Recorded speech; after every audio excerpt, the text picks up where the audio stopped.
મને જાણવા મળ્યું છે રાજુ કરપડાએ આમ આદમી પાર્ટીના તમામ પદ પરથી રાજીનામું આપી દીધું છે। ત્યારે મેં એમને સંપર્ક કરવાનો પ્રયાસ કર્યો, પણ એમની સાથે સંપર્ક થયો નથી। હું જ્યાં સુધી રાજુભાઈને ઓળખું છું ત્યાં સુધી એ ખેડૂતોના મજબૂત નેતા છે।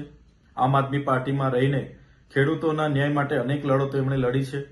એમાંની એક લડત બોટાદ કડદા પ્રથા નાબૂદ કરવા માટે એમણે હળદરમાં આંદોલન કર્યું।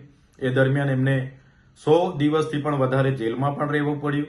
ત્યારે આ ભાજપ સરકારની નીતિ રહી છે, કોઈ પણ વિપક્ષના નેતાને ડરાવવાનું, ધમકાવવાનું, દબાવીને કઈ રીતના એમના તરફે લઈ જવું, કઈ રીતના આંદોલનને દબાવી દેવું, આંદોલનને તોડી દેવું, એ જ નીતિનો ઉપયોગ એમણે આ વખતે રાજુભાઈ કરપડા પર પણ કર્યો છે। જેના વશ થઈને રાજુભાઈ કરપડાએ રાજીનામું ધર્યું હશે એવું મને લાગી રહ્યું છે।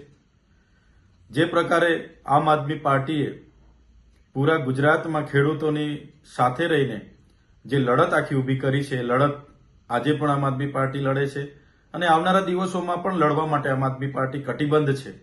ગુજરાતની જનતા માટે હર હંમેશ આમ આદમી પાર્ટીના કાર્યકર તરીકે અમે સૌ ગુજરાતની જનતાના ન્યાય માટે હર હંમેશ લડતા રહીશું।